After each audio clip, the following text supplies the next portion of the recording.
कभी कभी आपके मन में भी प्रश्न उठता होगा कि आखिर क्यों हमेशा अच्छे लोगों के साथ बुरा और बुरे लोगों के साथ अच्छा होता है। जो व्यक्ति पाप कर्मों में लगा हुआ है वह ऊंचाइयां छू रहा है, उन्नति प्राप्त कर रहा है, परंतु जो धर्म कर्म दान पुण्य जैसे कार्य में लगा हुआ है वह व्यक्ति अपनी कई आर्थिक और सामाजिक परेशानियों में घिरा हुआ रहता है। आखिर इसके पीछे कारण क्या है? इसी प्रकार का सवाल एक बार अर्जुन के मन में भी उठा। उसने श्री कृष्ण से पूछा, हे केशव, आखिर क्यों धर्म सत्य और न्याय के पथ पर चलने वाले व्यक्ति को इतनी परीक्षा देनी पड़ती है? उसके साथ इतना अन्याय क्यों होता है? श्री कृष्ण बोले, हे कुंती, मैं तुम्हें तुम्हारे सवाल का जवाब एक कहानी के माध्यम से दूंगा।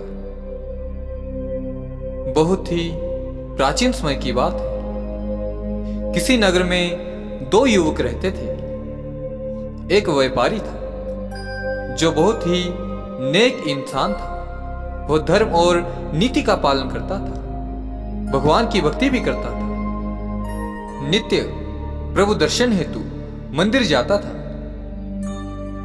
इस प्रकार हर प्रकार की गलत संगति से वह दूर रहता था। लेकिन इसके विपरीत दूसरा पुरुष दुष्ट प्रकृति का था। वह हमेशा ही गलत कार्य किया करता था। मंदिर जाने के बजाय वो वहां से पैसे और चप्पल चुराता रहता था, असत्य बोलता और नशा करता था।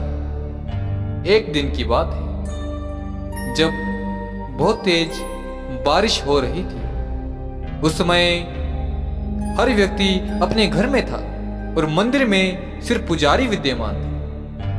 और लालची व्यक्ति ने मंदिर में पुजारी को अकेला देखकर मंदिर का सारा धन चुरा लिया और पंडित की नजरों से बचते हुए वहां से भाग गया। कुछ समय पश्चात वह व्यापारी मंदिर में दर्शन करने के लिए आया तो उस पर चोरी करने का इल्जाम लग गया। वहां लोग जमा हो गए और व्यापारी को बुरा भला कहने लगे। जैसे ही वो व्यक्ति मंदिर से बाहर निकला, एक बैलगाड़ी से वो टकराकर बुरी तरह घायल हो गया। वापसी में जब व्यापारी अपने घर जा रहा था तो उसे वही व्यक्ति मिला जो खुशी से झूमता हुआ जा रहा था और बोल रहा था कि आज तो मेरी किस्मत चमक गई, इतना अधिक धन मेरे हाथ लग गया है। यह बात जब व्यापारी ने सुनी तो वह हैरान रह गया। घर जाते ही उसने घर में मौजूद सभी देवी देवताओं की तस्वीरें हटा दी और भगवान से नाराज होकर जीवन व्यतीत करने लगा। कुछ समय पश्चात दोनों ही व्यक्तियों की मृत्यु हो गई। दोनों ही यमराज के पास पहुंचे तो उस व्यापारी ने नाराज स्वर से यमराज से प्रश्न किया, हे मृत्युदेव, मैंने तो सदैव ही अच्छे कर्मों का पालन किया है, तो फिर आखिर क्यों मुझे अपमान और दर्द मिला और इस अधर्म करने वाले दुष्ट को मुद्राओं से भरी पोटली मिली? इस पर यमराज बोले, जिस दिन तुम्हारे साथ यह घटना घटी थी उस दिन तुम्हारी जिंदगी का आखिरी दिन था, पर तुम्हारे अच्छे कर्मों की वजह से वह घटना एक छोटी सी चोट में बदल गई। वहीं इस दुष्ट को जीवन में राजयोग मिलने की संभावनाएं थी, परंतु उसके नीच कर्मों के चलते वह राजयोग एक छोटी सी धन की पोटली में परिवर्तित हो गया।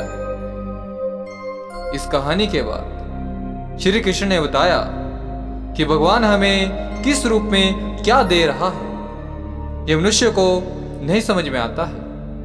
लेकिन यदि आप सद्मार्ग का अनुसरण करते हो, नित्य धर्म की राह पर चलते हो, तो ईश्वर की कृपा सदैव आप पर बनी रहती है। मुझे आशा है कि प्रत्येक धर्म के पथ पर चलने वाले व्यक्ति के लिए उसे उसके सवालों का जवाब तो आखिर मिल ही गया होगा।